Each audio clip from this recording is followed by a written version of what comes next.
In an orphanage known as house, 38 children spend their days playing games, studying and taking part in tests until they are eventually adopted.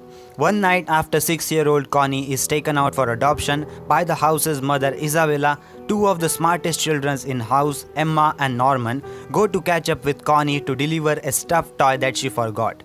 Passing the still open gate, they discover Connie dead inside a truck and are forced to hide as Isabella trades Connie as meat for rich demons. Realizing that the house is actually a farm raising humans as food for the demons, Emma and Norman rushes back and becomes determined to escape with other children. Meanwhile, Isabella discovers the stuffed toy Emma had left beside the truck when they fled. Emma and Norman realizes that the children are being shipped out based on their age and test scores, and older children with bigger brains are considered higher quality meat. They decide to escape before the next shipment in 2 months and explore the forest for an escape route. They come across a high concrete wall that they believe can be only scaled up with rope, but later realizes that Isabella have tracking devices implanted on their bodies.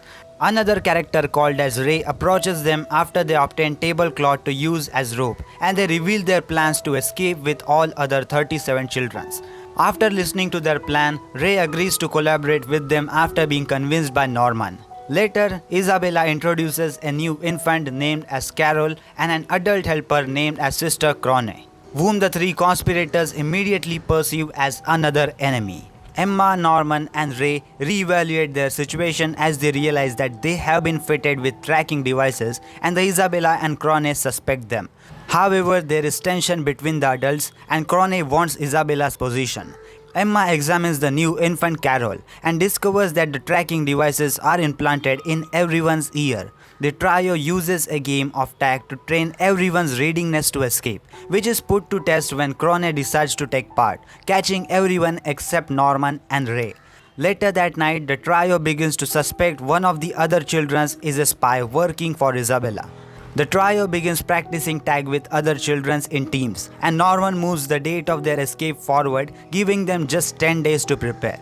Later that evening, the trio shares their secret with other two children, Dawn and Gilda. Although Norman chooses not to tell them that Connie is dead, he lays a trap to determine who the informant is by telling them the location of their ropes, and that night Isabella receives a note from her informant. Meanwhile, Emma eavesdrops on Gilda as Crone tries to get information out of her, but Gilda chooses not to tell Crone anything. The following night, Norman inspects the rope location with Ray and by the process of elimination accuses Ray of being the traitor. Norman's trap exposes Ray as Isabella's spy, and Ray explains that he did so voluntarily to gain information which he could use to escape. Following a lengthy discussion about loyalty, Ray eventually agrees to side with Norman on the condition that they give up the intention of saving everyone, but without telling Emma. Later, Ray reveals his duplicity to Emma, but she believes in his promise to still aid the escape. Meanwhile, Emma has deduced that there is a hidden room in Isabella's office where she reports to headquarters. They decide against searching for it, but despite being advised for risk, Dawn and Gilda enters Isabella's office and find the entrance to the hidden room. Meanwhile, at the same time, Emma tells Norman and Ray about finding Morse code messages about the human farms on William Minerva book plates in several books stored in the library. Meanwhile, Dawn and Gilda gains access to Isabella's hidden room where they discover a communication device and toys which belong to the children who left the house, and realizes that they were lied to about Connie still being alive. They extract the truth from the others about the true purpose of the house. And despite some initially hostility over not being trusted, Dawn and Gilda reaffirms their desire to help everyone escape. The next day, Emma tells Norman she has an idea to get everyone out safely. Later after that, Norman finds some things left for him by Ray, and Dawn steals some chemicals for Emma's plan. Meanwhile, Ray learns from Isabella that he will be the next children to be shipped out. Outside, Crone confronts Emma and the others about knowing the purpose of the house, and she offers to join forces. Crone proposes to conspirators that they will work together so their escape will cause Isabella's demise so Crone can become the mom. She reveals that she was once an orphan like them, but she can never leave an allotted area because of a deadly monitoring chip implanted in her chest. They agree to join her but cannot trust her. That same night, Emma and Norman visits Crone and ask her a series of questions which she answers. But they also realize that she knows more than she reveals. Meanwhile, Ray receives an instant camera from Isabella as a reward for his assistance. The next day, Emma and Norman prepares to climb the wall and inspect the vicinity. While Ray plans some confidential information about Isabella for Crone to find, Crone finds the note and is thrilled to discover what appears to be Isabella's second weakness. Moment later though, Isabella presents Crone with official instructions that she is to be transferred out.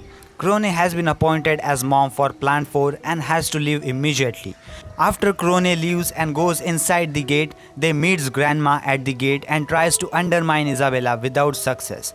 As Grandma leaves, Crone realizes that she is about to be killed by a demon. She recalls her life from which she was an orphan, the years of training to become a mom, and hopes that the children can escape and destroy their current world. Now before moving further into the story, I would request you guys to subscribe to my YouTube channel, because if you are interested in anime, manga or manhwa content, then this is the right place for you. So if you are interested, then definitely subscribe to Weeb. Meanwhile, the conspirators implement their plan to investigate the wall, while Isabella informs Ray that she has disposed of Sister Crone and that her deal with him is over. She locks him in a room and then uses her tracking device to detect and find Norman and Emma. As Dawn rescues Ray, Isabella finds Norman and Emma and tells them to stop resisting, explaining that they have lived happy and carefree lives and will die quickly. They refuses to accept their fate and Emma grabs Isabella so Norman can climb the wall. But Isabella breaks Emma's leg.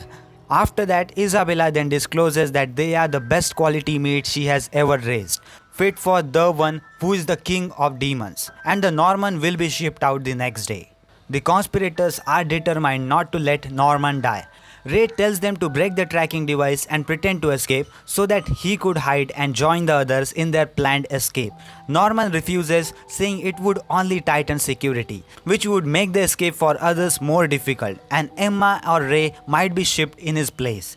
Emma suggests Ray to break a bone or become sick to avoid this, as the demons wouldn't ship a damaged product. And Norman finally agrees, but that night Ray admits to Emma and Norman that he knew the house's secret from the beginning, as he was not affected by infantile amnesia.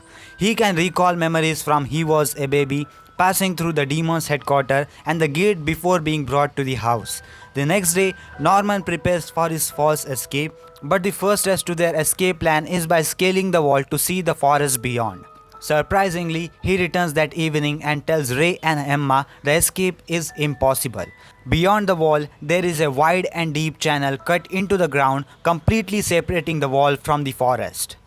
Norman tells the conspirators that the entire farm encircled by the channel and the only way to leave is through the gate, which leads to the demon's headquarters. Norman returns the device to break the trackers, and that night Norman says goodbye to everyone in the house.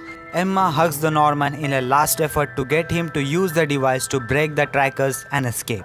But he refuses, knowing that it's too reckless and it would just jeopardize the group's attempt to escape. At the gate, Isabella ushers Norman into side room to wait for the demons. Later, Dawn and Gilda ask Ray what the plan is now, but he says that he has given up while apologizing.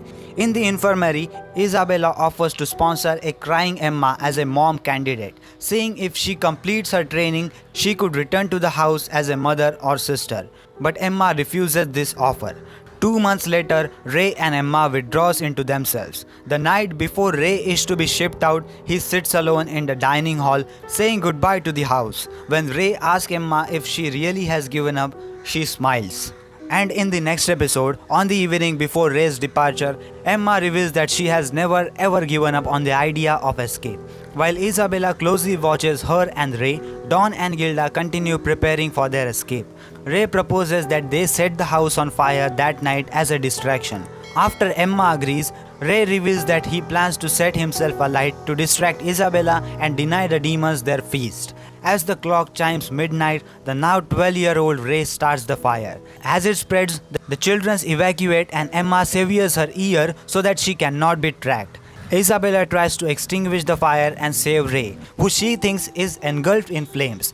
but the children had wrapped meat and hairs in his clothes as a decoy. Months earlier, Norman told Emma of Ray's plan to bury himself and prepare a counter plan for her, which means that they were already prepared to escape. The children reach the boundary and prepare to scale the wall, but Ray notices that younger ones are not with them. Meanwhile, Isabella goes to contact headquarters but finds keyhole plugged. However, she manages to rescue the transmitter as building burns.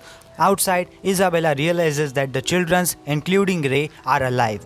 While at the same time, one little boy tugs at her skirt and she sees that it is Phil, one of the younger ones. The other children who have escaped reaches and climbs the boundary wall. In the flashback, Phil tells Emma that he suspected the purpose of the farm all along and accepted that the under 4-year-old would stay, hoping to be freed before being harvested. Meanwhile, Isabella notifies headquarters of the fire and the 15 children that have escaped. The alarm is sounded as the children prepare to cross the channel between the wall. After Dawn first throws a rope across the channel, the children begins to cross the forest using ropes and coat the hangers in zip line. When there is no sign of the children at the bridge, Isabella runs along the wall and arrives in time to see Emma, the last child, cross into the forest before the lines are cut. Isabella recalls when she was a child on a farm watching her friends being harvested and began training to be a mom to survive. She gave birth before becoming mom of Plant 3, where she realizes that Ray was her son after she heard him humming a familiar song. Isabella accepts the defeat and wishes the children's luck before removing the ropes and returning to the burning building, where she tells Phil that they successfully escaped. The escapees sees their first sunrise outside the farm, and the story is followed by season 2 of Promised Neverland. But I will stop the video right here because this is the end of first season of Promised Neverland. And that was for today's video, guys. That was the summary of Promised Neverland anime season 1 summary. What are your thoughts about this video? What are your thoughts about this anime? Let me know your thoughts in the comment section down below. And if you enjoyed this video, then don't forget to like this video and subscribe to my YouTube channel because I post daily anime content about top 10 top 5 listings, anime reviews, recommendations, news, theories and all sorts of anime content on daily basis. So if you enjoyed, please subscribe, and that was it, and I will see you in the next one. Sayonara.